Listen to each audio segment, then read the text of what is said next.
Hi అండి, నమస్తే. Welcome to Ammu Kittu's world. ఈరోజు వీడియోలో బనానా కేక్ రెసిపీ చూపించబోతున్నానండి. మన ఇంట్లో అరటిపళ్ళు పండిపోతే గనక తినడానికి ఇష్టపడరు కదండి. అలాంటప్పుడు ఇలా ఒకసారి కేక్ చేసి చూడండి. పిల్లలు, పెద్దవాళ్ళు అందరూ ఇష్టపడతారండి.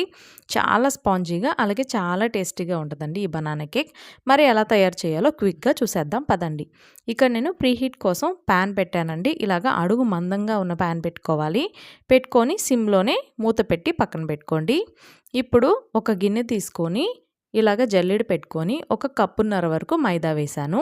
1 స్పూన్ బేకింగ్ పౌడర్ అలాగే 1/2 స్పూన్ బేకింగ్ సోడా వేయాలండి. 2 తప్పకుండా వేయాలి. ఇదంతా కూడా ఇలాగ జల్లించి పక్కన పెట్టుకోండి. ఇప్పుడు బాగా పండిన ఒక 3 అరటిపండ్లు తీసుకున్నానండి. ఈ అరటిపండుల్ని ఇలాగ ఒలిచి వేసుకొని ఒక మ్యాషర్తో కానీ లేదంటే ఒక ఫోర్క్తో కానీ ఇలాగ మెత్తగా చక్కగా మ్యాష్ చేసుకోవాలండి. ఇలా మ్యాష్ చేసుకొని పక్కన పెట్టుకోండి. ఇప్పుడు ఇంకొక గిన్నె తీసుకొని ఒక 2 ఎగ్స్ని ఇలాగ బ్రేక్ చేసి వేసుకోండి. నేను ఇక్కడ ఎగ్తో చేస్తున్నానండి. మీకు ఎగ్ గనక నచ్చకపోతే ఈ ప్లేస్లో పెరుగు వాడుకోవచ్చు.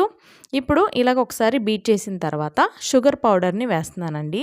1.5 కప్ మైదాకు గాను 1 కప్పు షుగర్ పౌడర్ అయితే సరిపోతుంది. షుగర్ పౌడర్ కూడా ఒకేసారి వేయకుండా ఇలాగ 3 బ్యాచెస్ కింద వేసి బాగా బ్లెండ్ చేశానండి. మనకి ఈ టెక్స్చర్ రావాలండి. ఇప్పుడు ఇందులో ఒక 1/2 కప్ వరకు సన్ఫ్లవర్ ఆయిల్ వేసానండి. ఫ్లేవర్లెస్ది ఏ ఆయిల్ అయినా వాడుకోవచ్చు. ఈ ప్లేస్లో బటర్ కూడా మీరు వాడుకోవచ్చు. అలాగే ఒక 1/2 కప్పు కాచి చల్లార్చిన పాలని వేసాను. అలాగే ఇందులో బనానా ఎసెన్స్ వేస్తున్నానండి. ఇక్కడ బనానా కేక్ చేస్తున్నాను కదా, మీ దగ్గర లేకపోతే వెనిలా ఎసెన్స్ కూడా 1 స్పూన్ వరకు వేసుకొని బాగా ఇలాగ బ్లెండ్ చేసుకోవాలి. మీ దగ్గర బ్లెండర్ లేకపోతే ఒక మిక్సీ జార్ తీసుకొని ఇదే ప్రాసెస్ అంతా మీరు రిపీట్ చేసుకోవచ్చండి. ఇప్పుడు మ్యాష్ చేసి పెట్టుకున్న ఈ బనానాను కూడా వేసుకొని ఇది కూడా ఒకసారి ఇలాగ బ్లెండ్ చేసి పక్కన పెట్టుకోండి. పర్ఫెక్ట్గా ఈ టెక్స్చర్ వస్తే సరిపోతుందండి. ఇప్పుడు మనం జల్లించి పెట్టుకున్న ఈ డ్రై ఇంగ్రీడియంట్స్ని కూడా వేసుకొని ఇలాగ విస్కర్తో చక్కగా కలుపుకోవాలండి.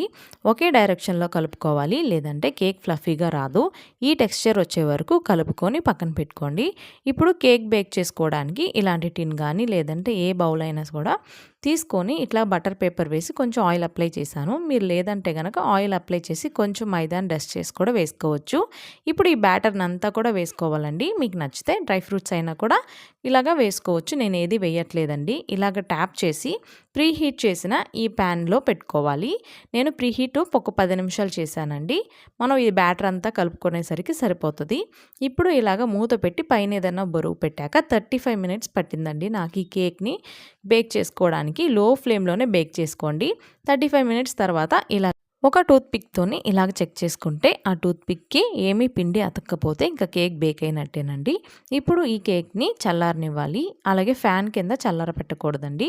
ఫ్యాన్ వేయకుండానే ఒక 1/2 అవర్ ఇలా చల్లార పెట్టుకున్న తర్వాత నైఫ్తో 4 సైడ్స్ కూడా ఇలాగ కొంచెం ఘాట్లు పెట్టుకోండి. మనకు డిమోల్డ్ చేసినప్పుడు ఈజీగా డిమోల్డ్ అవుతుందండి. ఇలా ఒకసారి ట్యాప్ చేసి తీస్తే కేక్ అనేది ఈజీగా వచ్చేస్తుందండి. చూసారా? ఇప్పుడు పైనున్న బటర్ పేపర్ని కూడా రిమూవ్ చేసేయండి. ఈ బటర్ పేపర్ వేయడం వల్ల అడుగు అనేది చక్కగా మాడకుండా మంచి కలర్గా వస్తుందండి. చూసారా ఎంత స్పాంజీగా వచ్చిందో కేకు. ఇప్పుడు దీన్ని చక్కగా కట్ చేసుకోవాలండి. కట్ చేసుకొని ఇంకా పీసెస్ కింద సర్వ్ చేసుకోవడమే. అంతేనండి. ఎంతో ఈజీగా ఉండే ఈ బనానా కేక్ని తప్పకుండా మీరు కూడా ఒకసారి ట్రై చేయండి. పిల్లల స్నాక్స్ బాక్స్లో కూడా పెట్టడానికి చాలా బాగుంటుందండి. అలాగే బనానా ఫ్లేవర్తోని పిల్లలు చాలా ఇష్టంగా తింటారు. ఒకసారి తప్పకుండా మీరు కూడా ట్రై చేయండి. అలాగే మీకు ట్రై చేసిన తర్వాత ఎలా కుదిరిందో నాకు కమెంట్ చేయడం అస్సలు మర్చిపోవద్దండి. ఇంకా ఎలాంటి రెసిపీస్ మన ఛానల్లో చూడాలనుకుంటున్నారో మీ సలహాలని కమెంట్ ద్వారా తెలియచేయండి. ఈ వీడియో కనుక మీకు నచ్చినట్లయితే ప్లీజ్ లైక్ చేయండి. అలాగే మీ ఫ్రెండ్స్ అండ్ ఫ్యామిలీ మెంబర్స్కి షేర్ చేసి మన ఛానల్ని సబ్స్క్రైబ్ చేసుకోండి.